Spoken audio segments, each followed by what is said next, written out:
Genocide. Genocide. The question this week is going to be, did God order genocide? And just like I did last week, I'd like to start off with a quick reminder of what we covered in week 1, all right? Because again, what we're doing in these weeks, especially last week, this week, and next week, is we're really kind of seeing how these basic principles apply and can help us work through some of these big questions that we get asked a lot. And the basic principles we talked about were, number 1, even labeling an act as immoral in the first place requires God to be the source of all that is good, meaning the moment you just say something is bad in the first place, you're actually implying that God exists, whether you realize that or not. Principle number 2, just because the Bible records an action does not mean God has condoned that action. Number 3, always make sure we take in the entire surrounding textual context before coming to a conclusion. Know what comes before, what comes after, anything else that deals with these same topics. Number 4, there are privileges reserved to God by nature of Him being God. We're going to touch on that one a little bit more tonight. And number 5, sometimes our failure to understand a difficult passage is because we are missing some nuance from the original language or the historical cultural context in which the action takes place. And we talked about, just like if someone 1,000 years from now were to look back on some of our customs and sayings and they would seem like Greek to them, the same thing is true of us. When we're looking back thousands of years ago, we've got to understand that our culture is not the same, our language is not the same. So, that being said, let's move on to talk about genocide.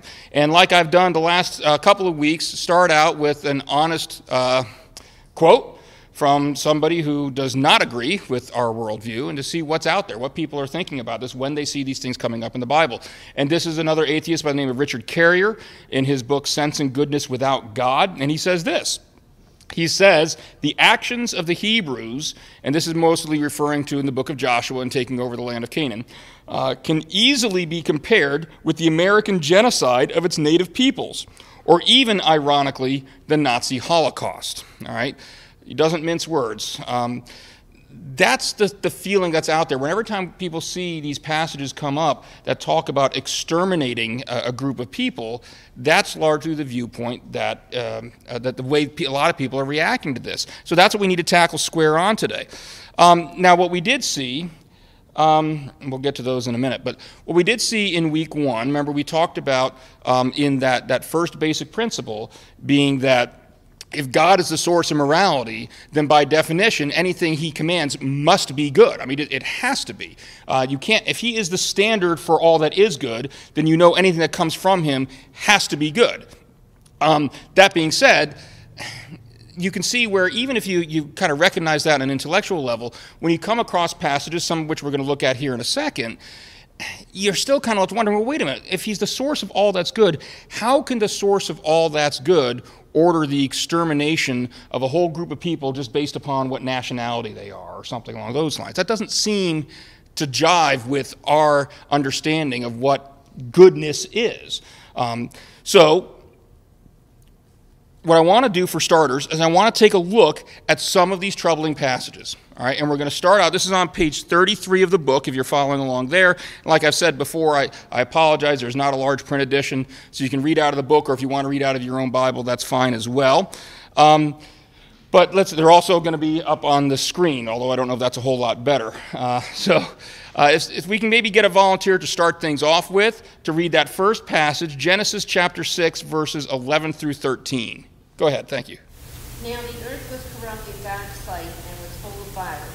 God saw how corrupt the earth had become, for all the people on earth had corrupted their ways. So God said to Noah, I am going to put an end to all people, for the earth is filled with violence because of them. I am surely going to destroy both them and the earth. Out of all the passages we're going to read, it's funny because normally when this topic comes up, it's more in the context of the book of Joshua and the conquest of the Canaanites. And I got to think, you know what? If you're going to challenge God on this one, why not go back to Noah? I mean, at least with the Canaanites, it was just one isolated little land he was taking care of. With Noah, it was the entire earth except for one family. I mean, that's a troublesome one, right? How about the next one? Numbers chapter 25, verses 16 through 18. Anyone want to read that one for us?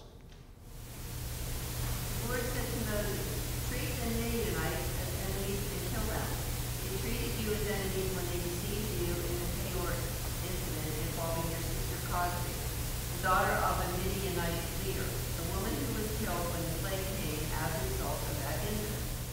So here we have the Lord telling Moses to treat the Midianites, a whole group of people, all right, a nationality, if you will, as enemies and kill them. All right, kill every single one of them is the implication here, anyway. All right, let's move on to Deuteronomy chapter 20, verses 16 through 18. We got a volunteer for that one?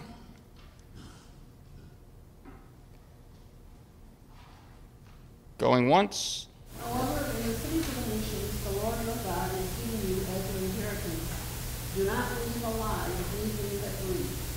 Completely destroy them. The Hittites, Amorites, Canaanites, Perizzites, Hivites, and Jebusites, as the Lord your God has commanded you. Otherwise, they will teach you to follow all the detestable things they do in worshiping their gods, and you will sin against the Lord your God. Do not leave alive anything that breathes. Completely destroy them. And then list a whole bunch of people that were living in the land. And then if we look at the last one, I'll read this last one. This comes from the fulfillment of that. Now we get to the... So Deuteronomy is talking about what they're supposed to do when they get to the promised land, all right? And then Joshua is when they arrive and what they actually do. And this is Joshua chapter 6, verses 20 and 21. And this is talking about Jericho. All right, the attack, if you want to call it that, on the city of Jericho. And it says, when the trumpet sounded, the army shouted. And at the sound of the trumpet, when the men gave a loud shout, the wall collapsed. So everyone charged straight in, and they took the city. They devoted the city to the Lord and destroyed with the sword every living thing in it, men and women, young and old, cattle, sheep, and donkeys. They even killed the donkeys. Why would you kill the donkeys, right? I mean, I'm saying that somewhat jokingly, tongue-in-cheek, but seriously. I mean, that's part of the difficulty I think some people have when they read this is like, why? What's the point of killing the donkeys even, all right? So let's do what we always do at the beginning of these classes. We read the passages, we're upfront and honest about them, and let's share a little bit here. Out of those, and again, you can see them all together there on page 33 if you want to refer back to them, but what were some of the things we just read that you found to be the most troubling? Other than the donkeys. Killing the young and old? Everybody? Anybody else have something they want to share? Well, I'll reassure you that is something we're going to talk about tonight. We will hit that specifically, although that specific question is the last one we're going to answer. So you got to sit for the whole class to get that one answered. But, all right, now let's start with the discussion questions I have here. I'll be honest with you, these are more geared towards that first basic, or not the first basic premise. I don't remember which number it was. The basic principle number something or other. 4, I think it was. Yeah. Suppose a government leader today were to say the same things that we see God commanding here, all right? Take God out of the picture for a minute, and you have some president, some prime minister, someone in some country saying, I want my forces to go into this neighboring country, and I want them to wipe out everyone. I want them to wipe out the men, women, children, sheep, even the donkeys, all right? I want them to, if somebody has a pet mouse, I want that pet mouse dead, all right? What would your reaction be if those instructions were coming from a human leader? He's a wackadoodle. He's a wackadoodle? Yeah. I mean, is that a leader you're going to want to follow? No. Good. Let's be honest about that, all right? Because if we don't honestly confront what our issues are with these passages, then we're kind of avoiding it, you know? And it does no one any good for me to come up here and spout off a bunch of proposed answers to a question if I'm not answering the question that we're really asking.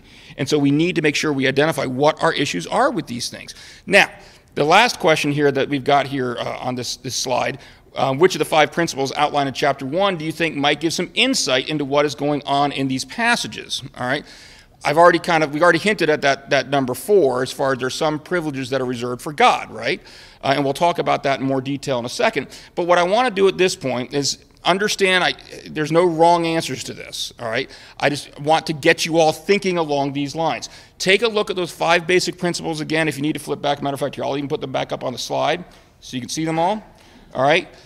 And just, if you were trying to come up with an answer and explore this in more detail, which of these 5 principles do you think might be a starting point for you? I think number 2 says it. Just because the Bible records an action does not mean God has condoned that action. Well, that's certainly one we're going to need to ask when we look at these passages, right? Because if there are instances where it just records, for example, Joshua and his troops doing something, but doesn't record God telling them to do it, then that's going to be an important one to come into play. Anybody else? Yeah. 4. There are privileges reserved to God by the nature of him being God. Right, and we're going to talk about that one in a second. Anybody else? I'm sorry?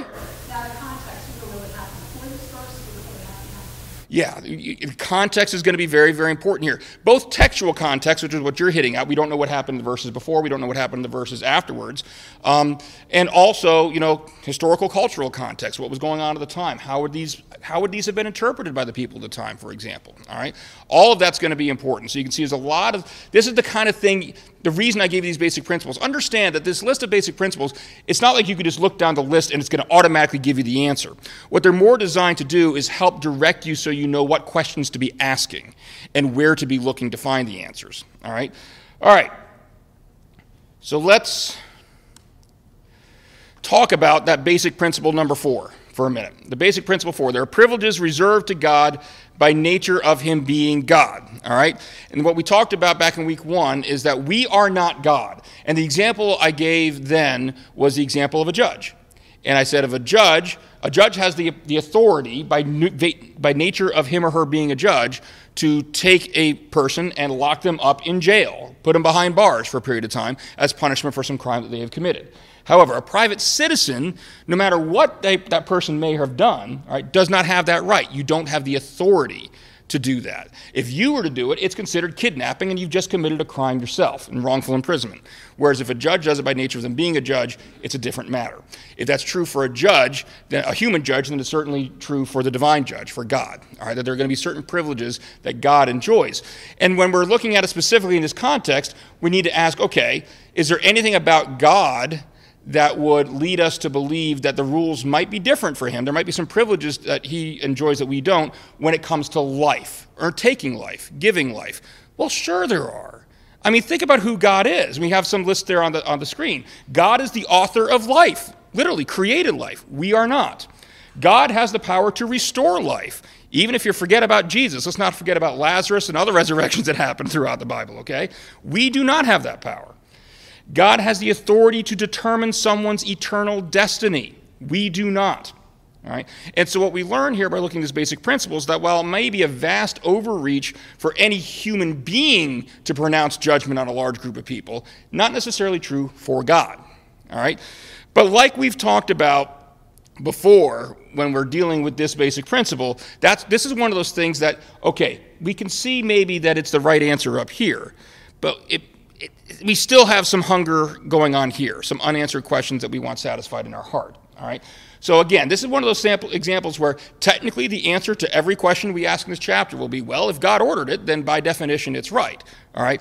But we still want to go further. And wouldn't you expect a loving parent to give us a little further? Look, anybody who's had kids, all right, there are inevitably going to be times when your kids want answers to things that you can't tell them for one reason or another.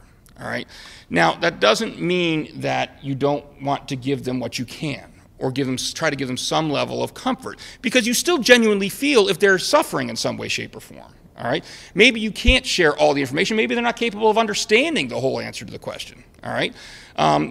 So it wouldn't even be doing any good to explain it to them, but you still want to try to comfort them. Well, the same thing holds true here. All right.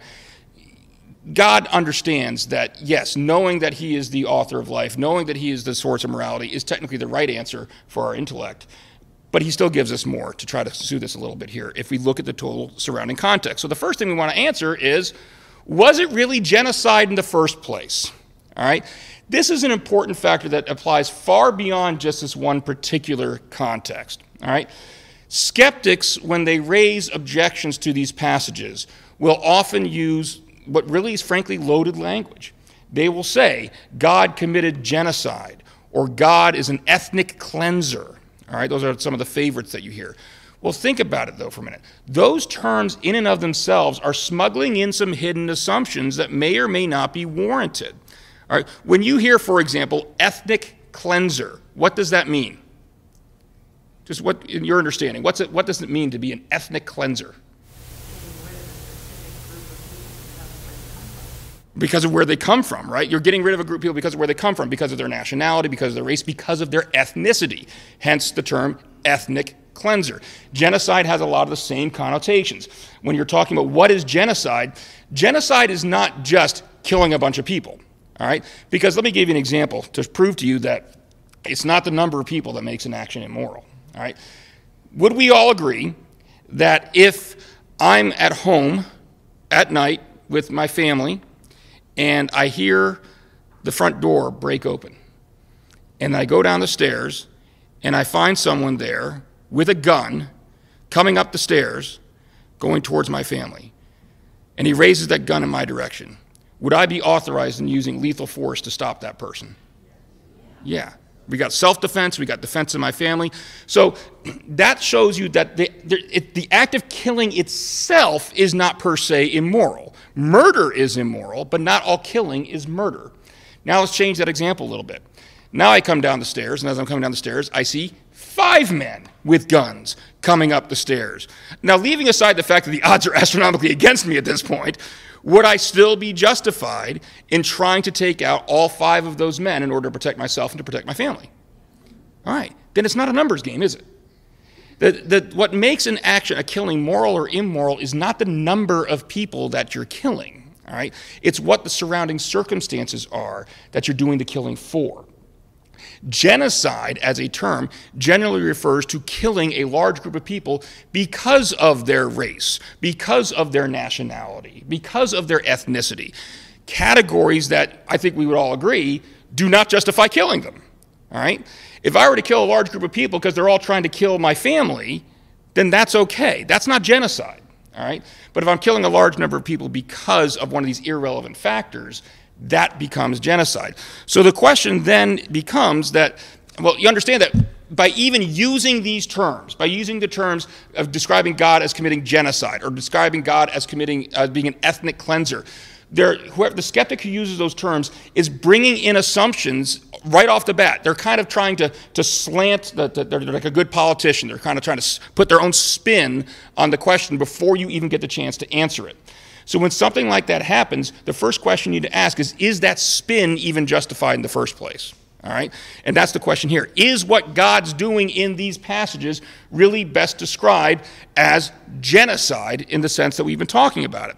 Well, in order to understand this, we're going to need to do some looking at the context, right? And here's the funny thing, and I don't know, I deliberately didn't ask you too many questions when we read some of those passages at the beginning because I didn't want you saying things yet. I wanted to wait till we got to this point. But some of you may have picked up that even within the passages we already read, there were some hints that what's going on here was not genocide, all right? But we got some passages I want to look at here. This is on page 35. All right, and this one we'll take one at a time, and we'll ask a couple questions about it. All right, Leviticus chapter 19, verses 33 and 34. A volunteer to read that one for us?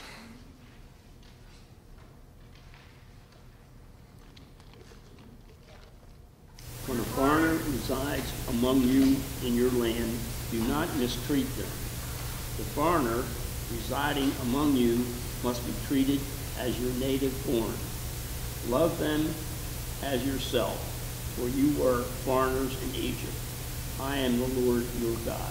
Does that one look familiar to anybody? When did we come across that passage before? Anybody remember? I'm sorry? Last week, right? When we were talking about foreign slaves. We talked about the fact that God has a general principle that he told the Israelites to be kind to foreigners, to treat them well. Well, okay. We saw how that applied to the foreign slavery issue last week. Now let's talk about the genocide issue. If that's the way God viewed people, regardless of what their nationality was, does it make any sense to say that he's desiring to kill people based upon their nationality? No. All right? So we see an issue here that if God really was an ethnic cleanser, if God really was committing genocide, then that would mean that he would have some kind of ire for people of a certain nationality that he wants to wipe them out. But that's not what we see here. We see the exact opposite. God's saying to love people regardless of where they come from. All right? So that's the first one. Let's take a look at Genesis chapter 22, verses 17 and 18. You see, I'm asking for volunteers for the short one. If I get volunteers for the first three, I'll read the long one at the end. So, I will surely bless you and make your descendants as numerous as the stars in the sky and as the sand on the seashore. Your descendants will take possession of the cities of their enemies, and through your offspring all nations on earth will be blessed because you have obeyed me. Through Abraham's offspring, who's going to be blessed? All nations. Not just Israel. All nations. Everyone. Equally. Again. All right? Again, does it make any sense that God, if he really had it in for certain nations and not others, would be wanting to bless them all? We see another issue here with the justification of the claim that this is all, that God's actions were motivated by genocide or ethnic cleansing. All right. Number 3 passage, Joshua chapter 6, verses 15 through 17. Who will read that one for us?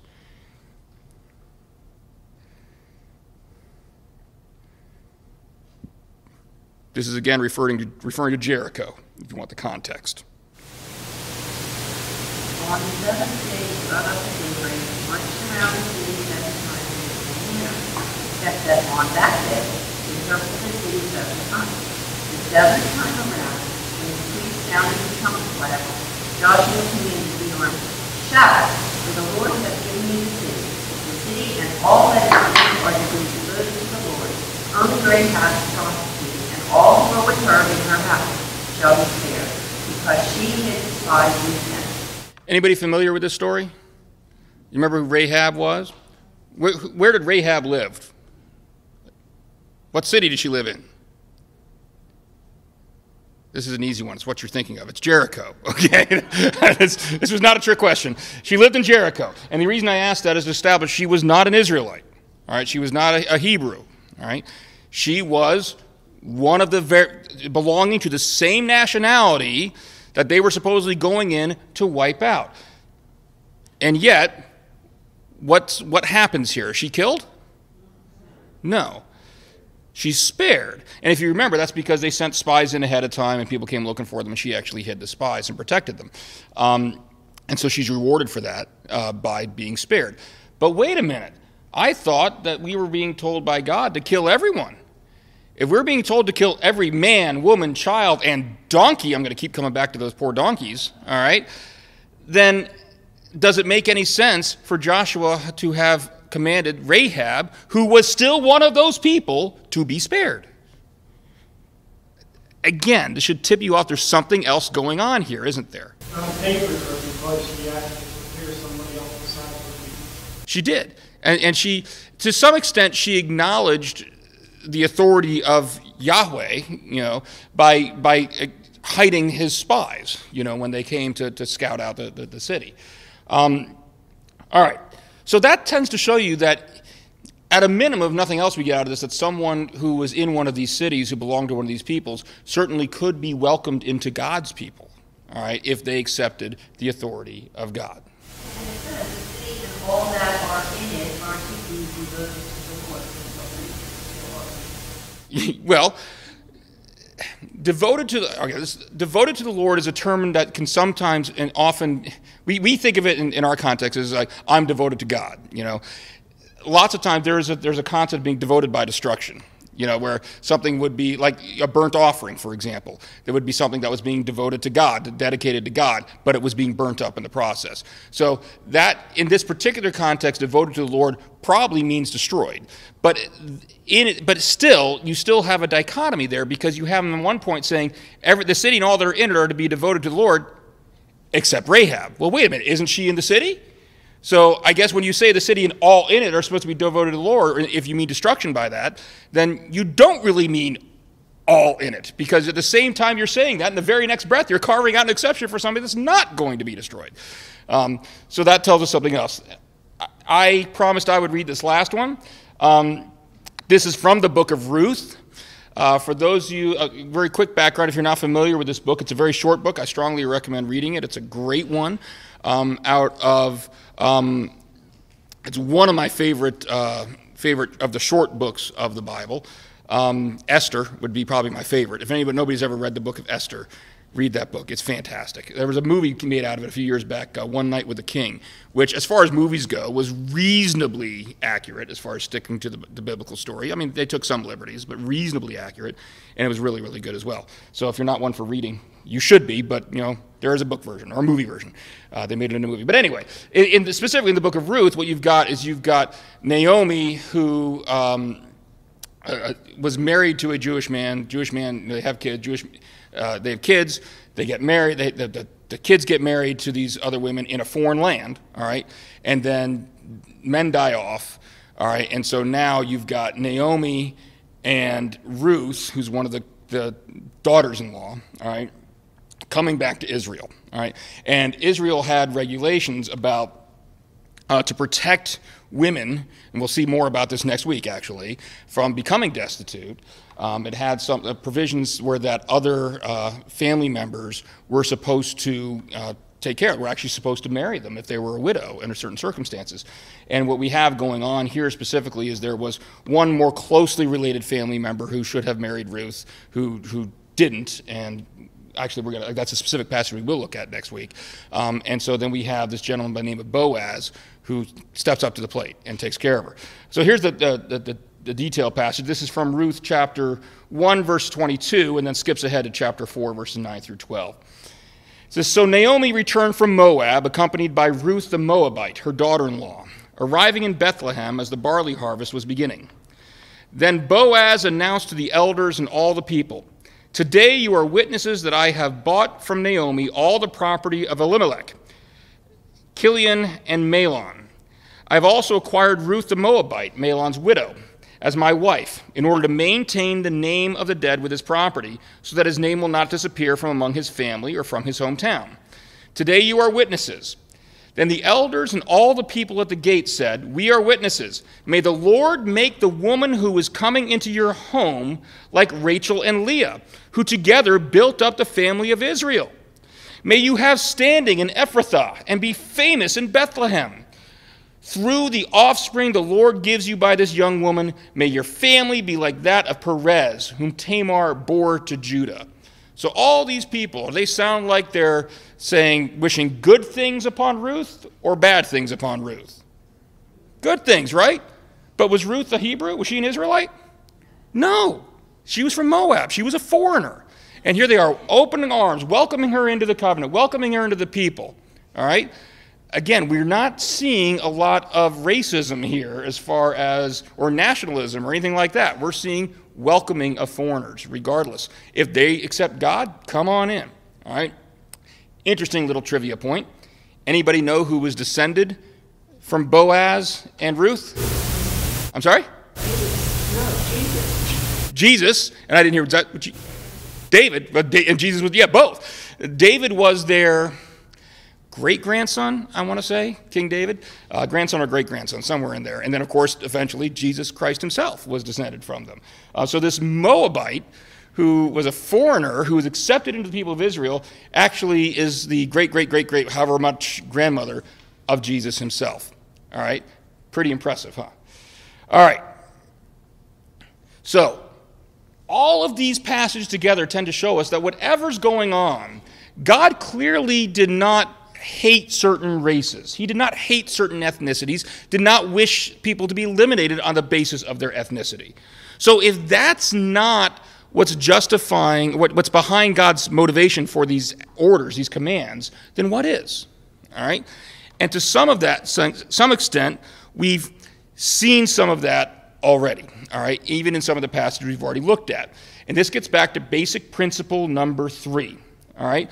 Always make sure we take in the entire surrounding textual context before coming to a conclusion, all right? So what I want to do here is look at a couple of other passages that might give us an idea about what was really motivating God in those other passages. And the first one we're going to take a look at is about Noah. We talked to Noah. This is the same passage we looked at before, but now, based on everything we've said, let's take another look at it and read it again, shall we? It says, Now the earth was corrupt in God's sight and was full of violence, God saw how corrupt the earth had become, for all the people on earth had corrupted their ways. So God said to Noah, I'm going to put an end to all people, for the earth is filled with violence because of them. I am surely going to destroy both them and the earth. Now, leaving aside for the moment that this also shows that God can't be motivated by ethnicity, because he's not picking and choosing here, is he? It's pretty much everybody. But just reading that passage, what stands out to you as far as why? Why was God choosing to eliminate them? They were corrupt. Anything else? That's good. They sinned. So if we sin, we deserve what? Punishment? Judgment? So what we see here is by God's own word, the very same passage where God is saying he's going to do this, he explains to us why. And it's not because of race, it's not because of ethnicity, it's not because of nationality, it's because of sin. What's motivating God here is judgment, not genocide. All right? Moving on. Leviticus chapter 18, verses 20 through 25. It says this, do not have, this is talking about God's laying down some expectations for how he wants the Israelites to behave, but look about the context, because in the course of giving these regulations, he's going to say something about the nations that they're moving into, all right, the land of Canaan. He says, do not have sexual relations with your neighbor's wife and defile yourself with her. Do not give any of your children to be sacrificed to Moloch, for you must not profane the name of your God. I am the Lord. Do not have sexual relations with a man as one does with a woman. That is detestable. Do not have sexual relations with an animal and defile yourself with it. A woman must not present herself to an animal to have sexual relations with it. That is a perversion. Do not defile yourselves in any of these ways, because this is how the nations that I am going to drive out before you became defiled. Even the land was defiled, so I punished it for its sin, and the land vomited out its inhabitants. Again, not getting into the specifics as far as whether you agree with God or not here, all right, because, well, frankly, that's not our position. But if we were to describe what is motivating God, does this give us some insight as far as what was motivating God to tell the Israelites, the Hebrews, to move in and take out all these people in Canaan?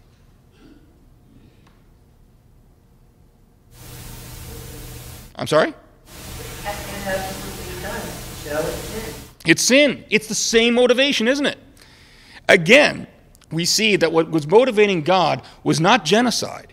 It was judgment, again. And this really boils down to just being fair. And what I like to do sometimes with skeptics who bring these issues up is like, okay, hold on a second. Let's talk about what the real issue is, all right? When you bring in loaded terms like ethnic cleansing and genocide, you're trying to shape the argument to make it look like God's doing this for this particular motivation. But we can show, and we've already seen tonight, that that's not true. That's not what his motivation was. What his motivation was judgment. So if we're going to talk about this issue, if you want to talk about whether or not you think God was right in that judgment or not, okay, let's have that conversation. But that's the conversation we need to be having. Let's not mislead people into thinking that this was something that it wasn't. It was a case of judgment. All right? All right. We'll skip that last one just for the sake of time, but it's in the book, Deuteronomy 25, verses 17 and 18. I'll spoil it for you. It's judgment again. So,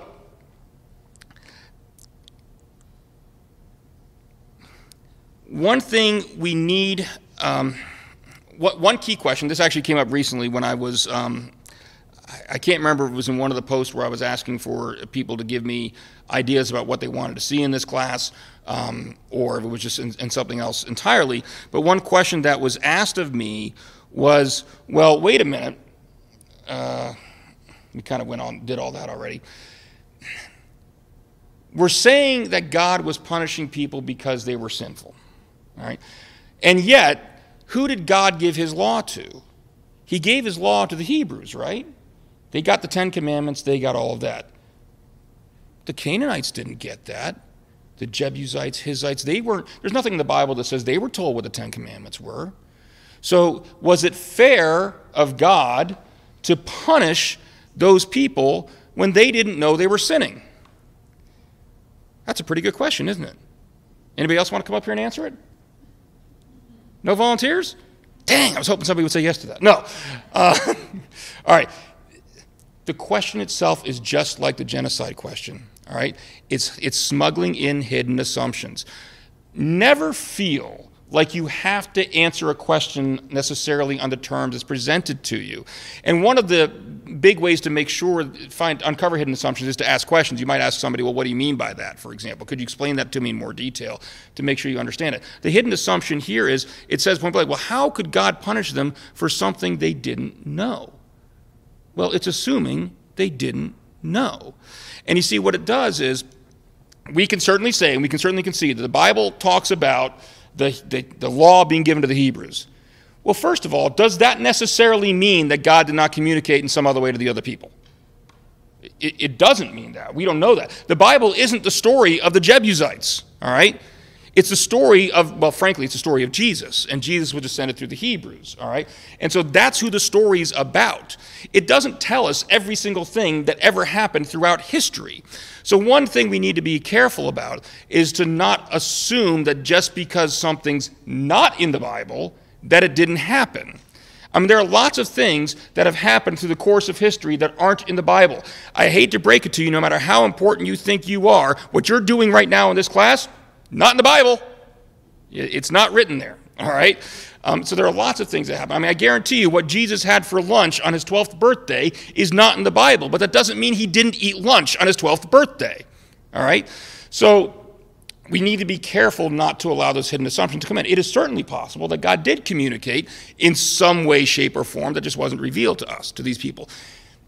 Biblical authors had a purpose, just like any author has a purpose. If I'm writing a story, it's with a purpose. When I wrote this book, it was with a purpose. There are plenty of things that are true about my life, that are true even about apologetics that I deal with on a regular basis, that aren't in this book. Why not? Because they're not the subject of this book. This book is about cracking open the hard parts of the Bible. I did not tell you about the Kalam cosmological argument for the existence of God, or the teleological argument, or the moral argument. It didn't go into any of that. Why not? Because that's not the point of the book. All right? The Bible's the same way. The authors have an intention, and the intention in including the fact that these different peoples were being judged and were being punished for their sin was to impress upon all of us who are reading it later on the seriousness of sin and the consequences of sin. It doesn't matter how they knew. The Bible, it starts out with the assumption, with the starting premise that, yes, they deserve to be punished for what they did. Okay. We don't need to know why they deserve, because that's not the point the author's trying to make. So that's not going to be in there. Now, that being said, there are a couple things we can say about it, all right, even beyond that. Number one is the Bible does tell us that God was immensely patient with these people, all right? He gave them plenty of opportunity to repent and turn around and avoid judgment being assessed against them. We see this all the way back in Genesis chapter 15, verse 16. It says, in the fourth generation of your descendants, meaning Abraham's descendants, will come back here. For the sin of the Amorites has not yet reached its full measure. Amorites is Canaanites, all right? But it's saying they're still sinning, even back then, but God's waiting. I'm not punishing them yet. We're not going there. This is why, Abraham, you're not going into Canaan right now, because their sin is not at full measure. They have the opportunity to still come back to me, all right? Excuse me. And we see that same thing in another one of my favorite short books, the book of Jonah. Does anybody remember, there's a big passage there. We won't necessarily read it. You can read it yourself later. But does anybody tell me, what do you know about Jonah? He went to Nineveh, he didn't want to. As a matter of fact, when God first told him to go to Nineveh, what did he do? He ran the other way, right? And then what did God do? What's that? Brought him back. He brought him back in a very creative way. Had him swallowed by a giant fish, which is kind of neat. I hear people sometimes that, even some people who claim to be Christian, and will say, I can't believe that. There's no way that Jonah could have survived 3 days in the belly of a giant fish. Really? You have no problem with a man dying on a cross, sitting in a tomb for 3 days and coming back to life? And if God can do all that, you don't think he can keep Jonah alive in a fish for 3 days? I mean, greater versus less, okay, you know. But anyway, so he had him, and then and Jonah repented, he came around, he had him spit up on the land, and then Jonah went to Nineveh. That's the part of the story most people know. What happened after he went to Nineveh? I'm sorry? They repented. They repented. And then did God punish them? No, I mean, eventually they turned back and he had to. But at that point in time, at the end of Jonah, no, God relented. And one of the best parts of that story, and the thing that I think is so illustrated for us today, is how did Jonah react when he found out God wasn't going to punish them? He got mad. He threw a hissy fit. Unbelievable, right? I mean, it's just Jonah was so filled with hatred based upon who these people were that it didn't matter. The whole time he was expecting that I'm going to go there, I'm going to tell them they're sinners, and then I'm going to be able to sit down and watch God rain down fire on this city. But they repented, and the fire didn't come, and Jonah didn't like that. All right? That contrast shows us, again, that Jonah was very caught up in these people's nationality, whereas God was not. He was willing to forgive and willing to repent, or to accept the repentance. So, all right. So what we see there is another example where God's patience showed through. All right. It shows that what we saw in that Genesis passage when God was saying, hey, look, the sin of the Amorites hasn't reached its full measure yet, so I'm not going to punish them yet. It shows that had they repented and had they turned around, then they could have avoided judgment. They absolutely could have, because that's exactly what we saw in the story of Jonah. All right. All right. That being said, let's talk a little bit. I mentioned before, well, we don't know, just because the Bible doesn't say that God didn't tell them and didn't communicate with them somehow so they would know what they were doing was sinful, that doesn't mean that he didn't. Well, is there anything in the Bible to indicate that these people may very well have had a very good clue that what they were doing was wrong? All right, and the answer to that, of course, is yes. And we got a couple passages here on page, I've completely lost track of what page we're on here because I'm going off of the slides. Page 39. All right. Can I get a volunteer to read that first one for us? Romans chapter 1, verses 18 through 20.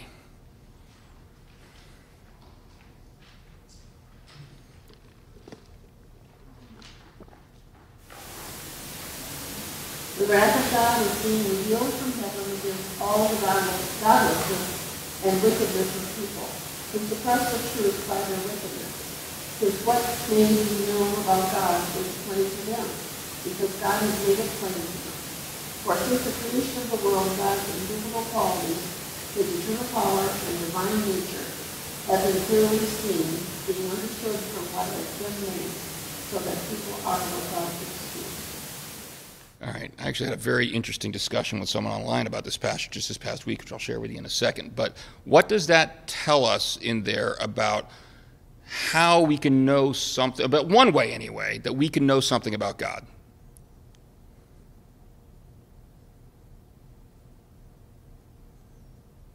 What is the clues people? Does this say, for example, that from the dawn of time, God gave them scriptures so they could open up the scriptures and learn everything about God? It doesn't say that. What does it say people had available to them? The creation. What God has made, all right, is clearly visible based on what God has made. So the creation itself cries out at least something about God. Now, does that mean that you can know everything there is about God? You can have the entire plan of salvation laid out for you just by examining the cosmos? No, it doesn't mean that. Does that mean that you could look at the creation around you and at least get tipped off that you should be asking some more questions, and then you pray, sincerely ask, and God's going to answer that prayer? Yes. There's two types of, in theological terms, there's two types of revelation. We call God's general revelation, which means the creation, what you can see from nature and everything around you, and God's special revelation. Special revelation is Scripture, the written word. All right. Obviously, you're going to be able to get to know a lot more specifics about God by reading His actual word to you, reading His, what a lot of people like to call the Bible, is His love letter to us, right? All right. But that doesn't mean you can't know at least some things about Him just based upon what He has made. The interesting discussion I had with somebody this past week was somebody else who was claiming, saying he was a Christian, and was claiming that you can only know anything about God if you read it in Scripture. Only what Scripture says. The only way we can know anything about God. Leaving aside from the fact that if you follow that logic, that meant that it was impossible to know anything about God before Scripture was written, then that caused a whole other issue here. I kind of pointed out to this gentleman that, well, first of all, that statement itself he didn't get out of Scripture. Nowhere in Scripture does it say that, so it's self-defeating in that regard. But I pointed out this passage. I said, well, wait a minute. If the only way we can know anything about God, so essentially what he was saying is special revelation only. That's the only way you can know anything about God. Well, then why does that exact same revelation that you're saying is the only way we can know anything about God say the exact opposite? All right. It says explicitly that no, you can learn things about God based on looking at the cosmos. And all those arguments I mentioned before, the Kalam cosmological argument and all of that, that would be an example of that. That it's possible to look at nature and you can conclude even from that things like God exists, God's omnipotent, God's omniscient, and some of these attributes of him. If you want to learn more about that, check out the Trinity Joppa YouTube channel. Pocket Size Apologetics is the weekly show we put. It's just like 2 to 4 minutes long each time. I've already been walking through a number of those arguments if that's something that interests you. All right, what about the next one? Romans chapter 2, verses 14 and 15. That says, indeed, when Gentiles who do not have the law do by nature things required by the law, they are a law for themselves, even though they do not have the law. They show that the requirements of the law are written on their hearts, their consciences also bearing witness, and their thoughts sometimes accusing them, and at other times even defending them. All right? Have you heard that expression before about the law being written on our hearts? The idea, anybody know what a conscience is? Now, everybody here have a conscience? Okay. Anybody said no, I was going to ask you to leave. So, very nicely, though. No, seriously, the idea is that we all have that inner voice that tells us something we're doing is wrong. We didn't need to be told. We don't need to be taught. And in the book, I use an example, and this is a true story for those of you that read the book and wondering, is he making this up? No. I had a college professor, and I was a criminal justice major, legal studies and philosophy minor, but this was a criminal justice professor. And he said, we were talking about, the class was about corrections, about punishment and things like that. And he said, you know what, it's a good thing. He says, I guarantee you deterrence works. In other words, if you punish someone in order to deter them from committing a crime in the future, or to deter other people who see, oh, that person got that punishment, so I don't want to do that. And while he disagreed with the theory in many respects, he did say, I guarantee, at least in some respects, deterrence does work. Because if the punishment for murder was a 10-cent fine, I'd have 50 cents to spend today. Whoa! Seriously, it made me very happy that I was one of his favorite students. But if the only thing that's preventing you from going out and killing people is the fact that there's a severe punishment for it if you get caught, then we have a word for that. What was it we used earlier tonight? Wackadoodle, I think is the word, right? I mean, seriously, most of us don't need a punishment in place in order to know that killing someone is wrong. And when we're confronted with someone who legitimately doesn't know that, we believe that there's something wrong with that person, right? They're a sociopath or something like that. We have labels to attach to these things, all right? There's something abnormal about that. And so look at the types of things that God said he was punishing these people for. They were sacrificing their children. They were killing innocent children. Do you really think you need a specific command from God to tell you that it's wrong to kill innocent babies? They were, sorry, cover your ears if you're sensitive on this one, they were having sex with animals. Do you really need a specific command from God to tell you shouldn't be having sex with animals? All right? There's certain amount of the moral law that's written on our hearts that we all intuitively know if everything's operating normally, that we don't need an explicit command to tell us that we shouldn't be doing those things. And those are precisely the types of things that these nations persisted in doing. That's one reason I propose that God said they were worthy of punishment. And it doesn't matter. He may have told them explicitly at some point in the past. Maybe he sent some prophet to them at some point in history. We don't know that. The Bible doesn't say one way or another. But even if he didn't, the types of things that the Bible does say they were doing are those types of things that they really didn't need a prophet to come tell them they were doing something wrong to be worthy of punishment. All right? Now,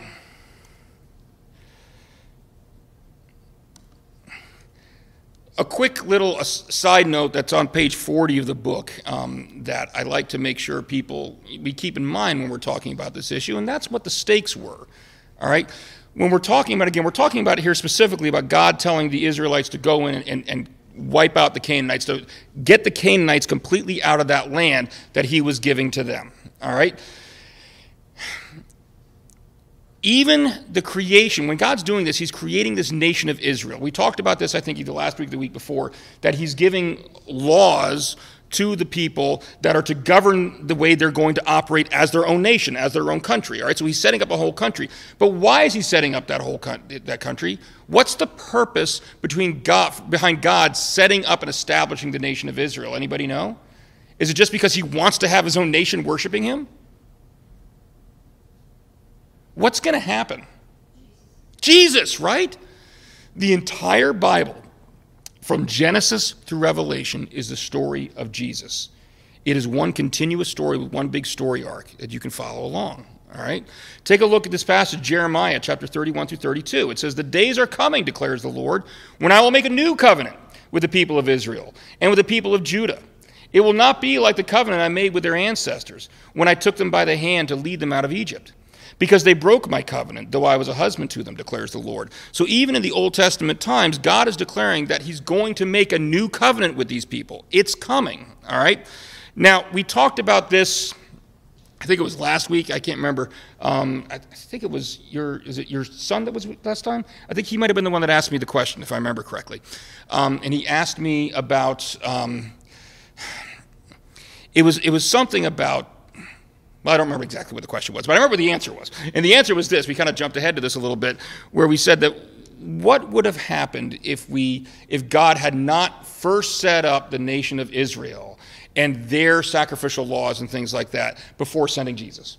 And we said, you got to look at what was going on in all the nations all around them. In all the nations all around them, they were still sacrificing animals to their gods, but they had a very different understanding of what those sacrifices were accomplishing. Anybody remember this conversation? Do you remember what we talked about? When another nation would sacrifice an animal, for example, or a child to their god, what were they hoping was going to happen as a result?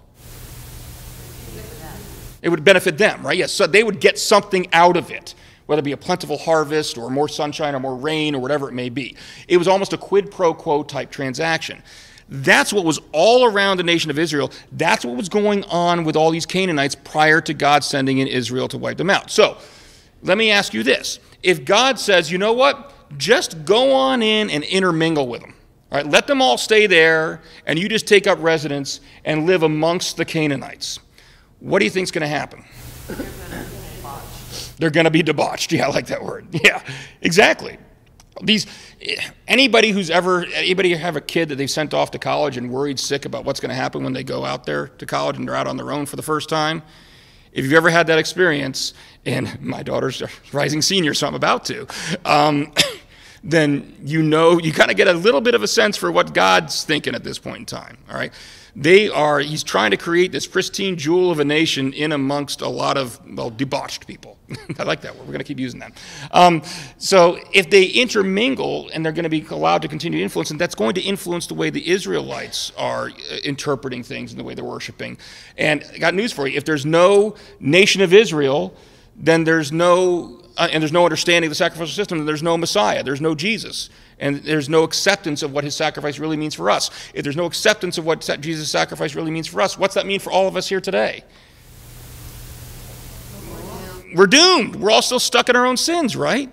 And so you can't look at this question without looking at the big picture, which we fortunately, now thousands of years later, have the benefit of hindsight on. Obviously, people then did not, but we do.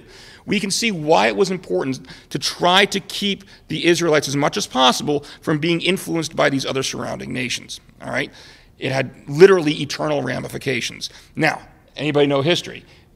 Was this a successful mission? Did the Israelites really manage to purge and not let themselves ever be influenced by any of the Canaanite cultures ever around them? And no, not even close.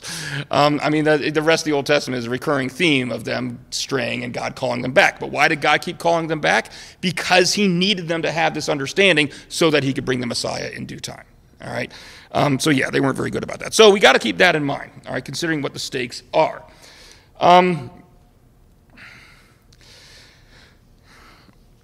And as it turns out, of course, if you were to look at Judges, I mentioned the book, I don't think I actually quoted here, from Judges chapter 1, verse 27 through 36.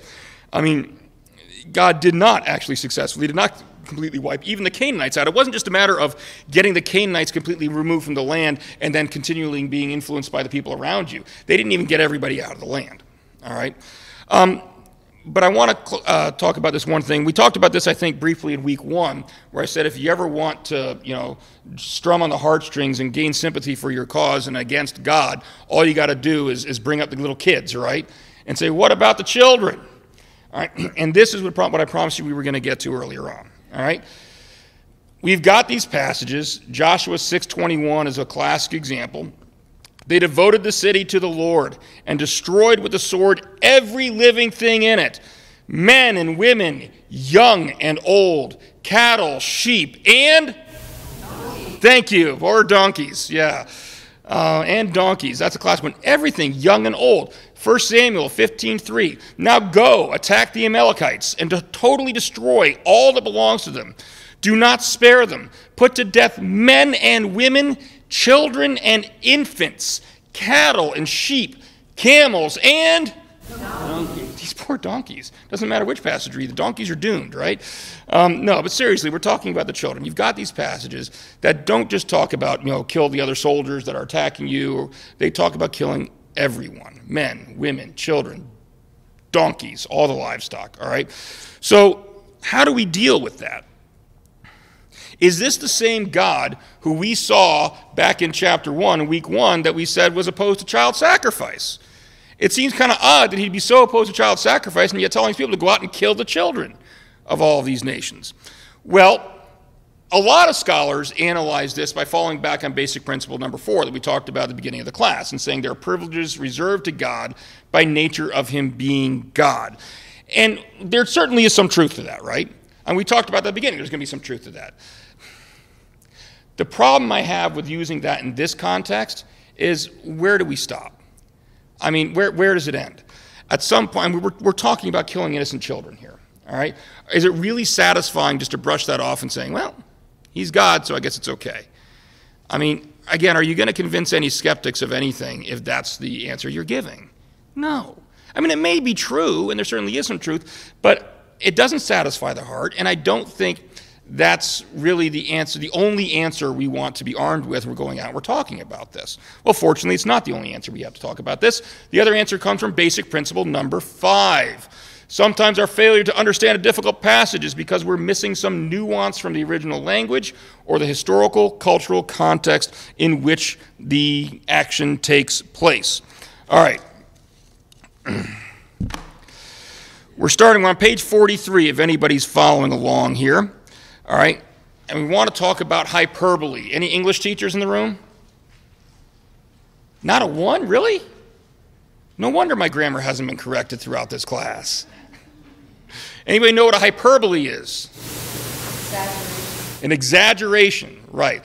And it's specific. It's an exaggeration for emphasis. You want to emphasize a point. All right, and anybody ever heard expressions similar to this? Maybe not these exact ones, but I'm going to give you a couple modern examples.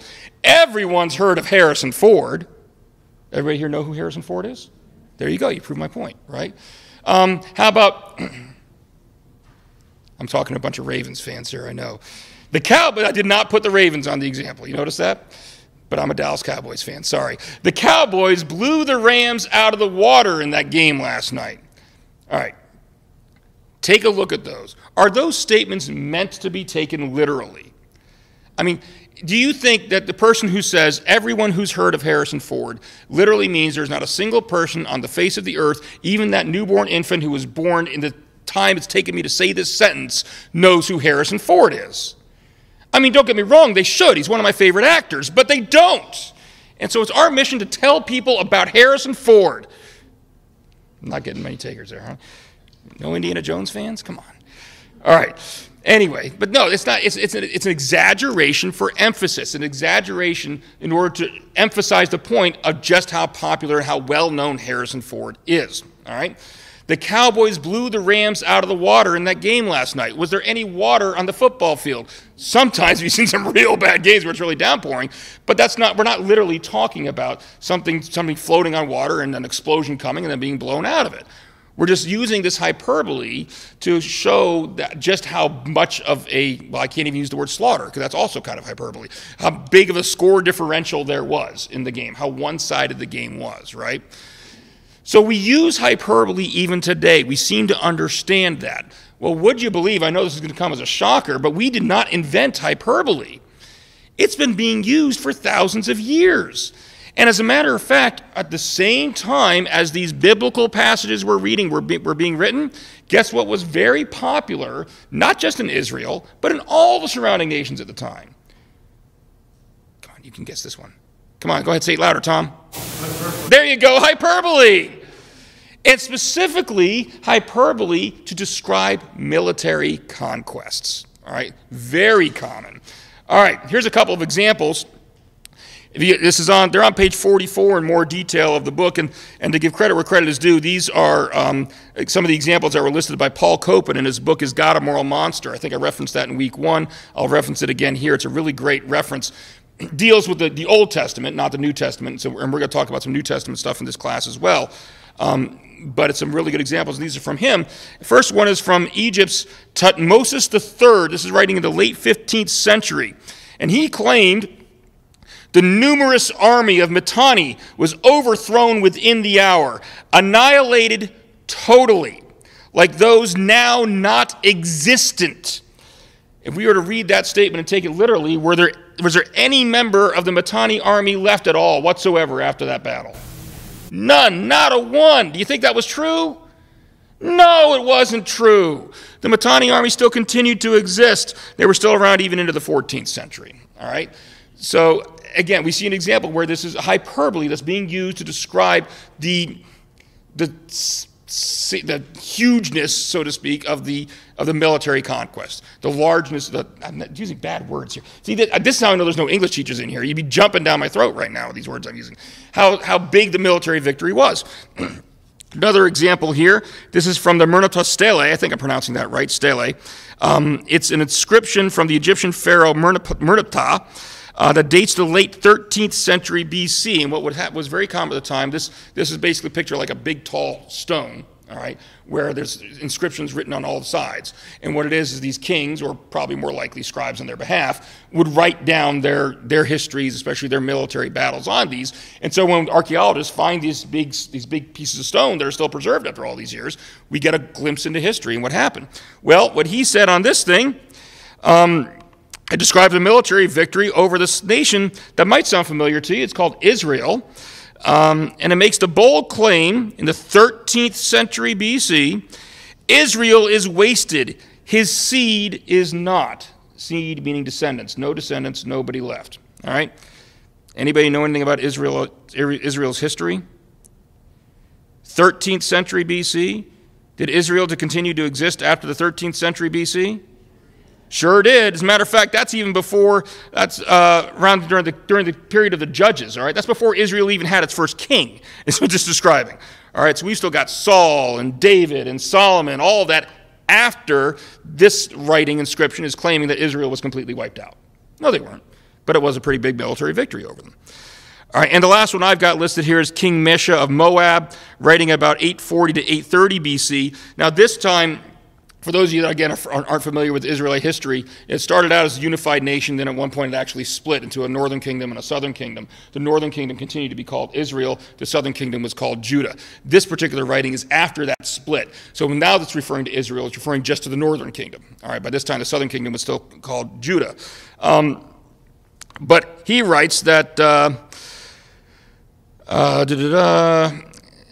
Israel has utterly perished for always. No, they didn't.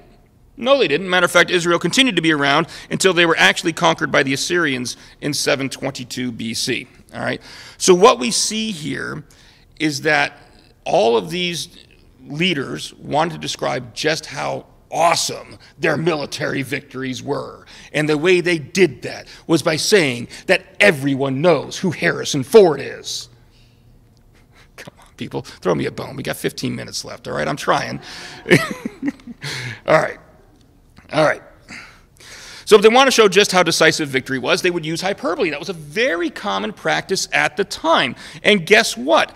It's the exact same thing we see in the Bible. For some reason, people, when they read the Bible, they tend to forget that it's a book that was written to a particular audience at a particular time with the same writing styles that were popular at the time. It makes no sense to think that every single other person who was writing at the time was using hyperbole to describe military victories, but the Bible wasn't. Sure it was. Sure it was. All right?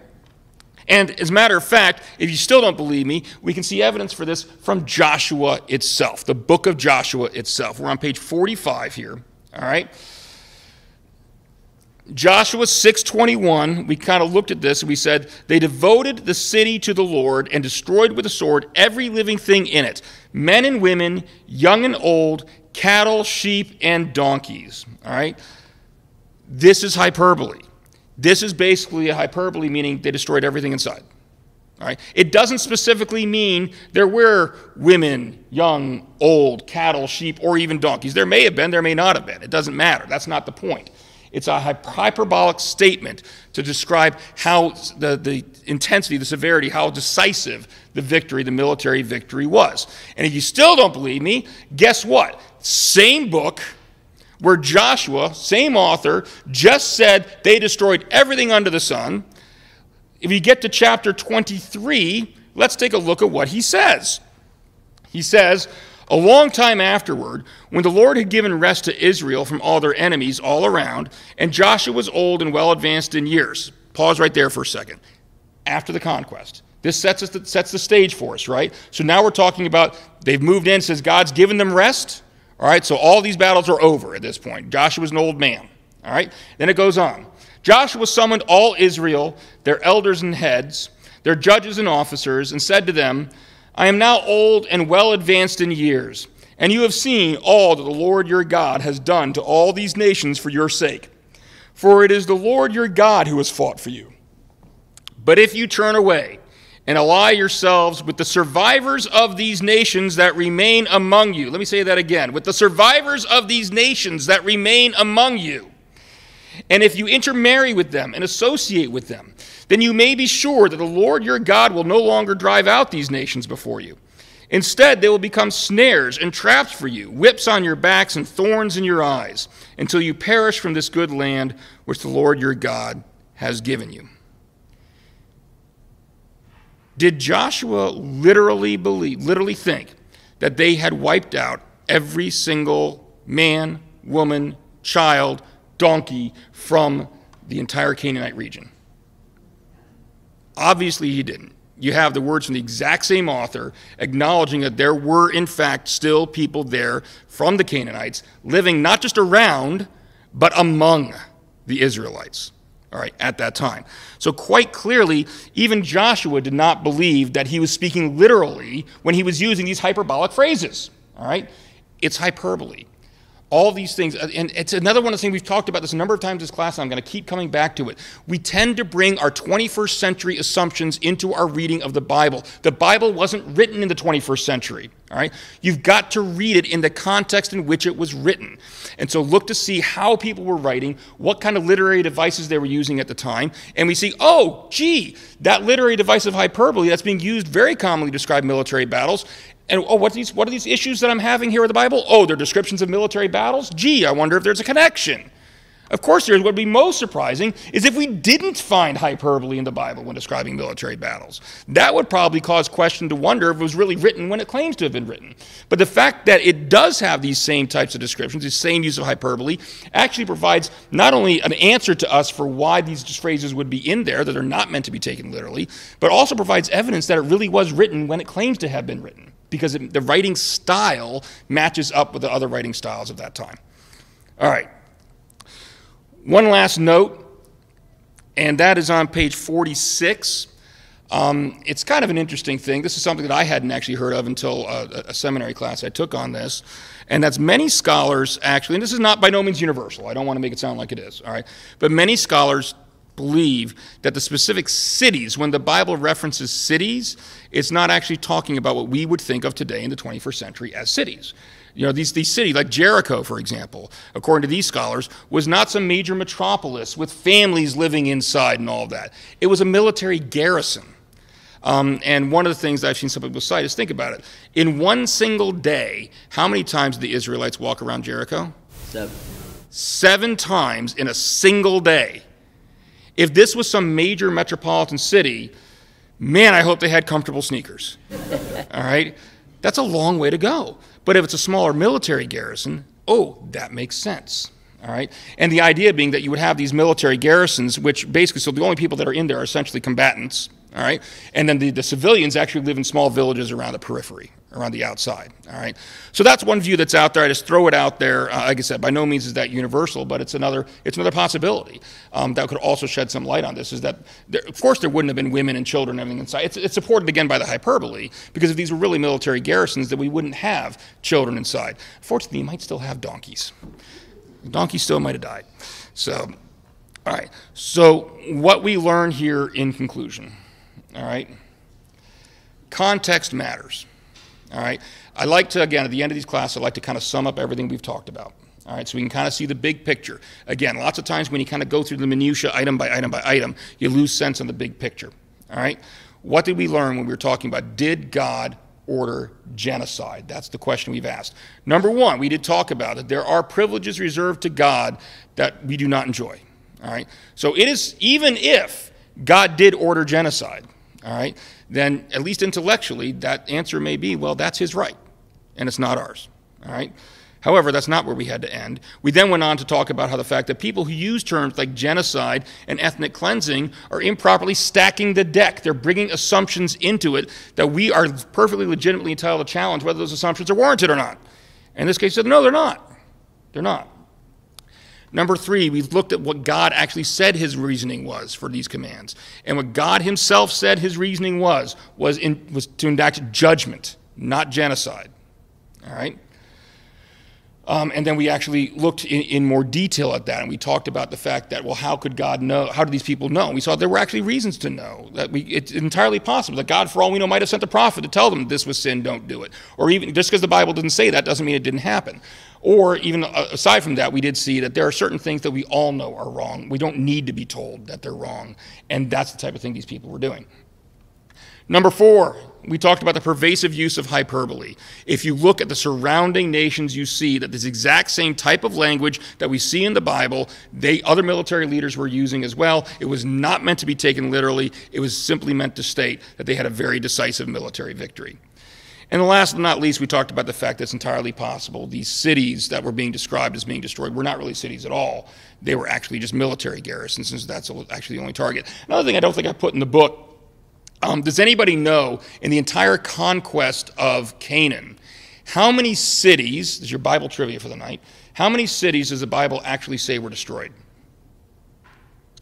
in the entire land of Canaan? This is Final Jeopardy, you'd all lose. 3. Only 3. That's it. It was Jericho, Ai, and Hebron, I think, was the third one, if I remember correctly. Don't quote me on the exact ones. But it was only 3.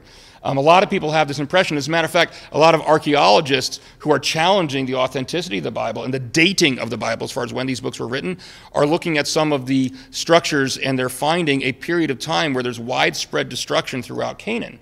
And they say, but it doesn't match up with the time that the Bible would indicate that the conquest of Canaan was. And they say, oh no, we're seeing these widespread patterns of destruction in all these cities around the area. And so really this is more likely the time period that the Israelites came into Canaan, which throws the whole Bible timeline out of whack. Well, the problem is that's just not true, because the Bible doesn't describe widespread destruction of Canaan. It describes them coming in, but it actually only describes the destruction of 3 cities. That's it. So there you go. There's your Bible trivia for the evening. Anybody have any questions about anything? No, but it seems to me that the one thing to be up here too is not Yeah, and that gets back into the big picture thing that we talked about. You're right. We did talk about it a little bit. God sees everything, and if God sees the long game, and he knows that this has to happen in order to have a Messiah, in order for everybody to be saved, and we don't know that. We don't see that in our limited time. So sometimes it's just a matter of trust. And I think I did reference in the chapter briefly Job, and Job had to learn that lesson. There are some times that the answer is you don't get an answer. And, he's God, we're not, and sometimes we just need to suck it up. It's kind of like when a kid constantly asks their parent, why? I see the parents in the room all laughing right now.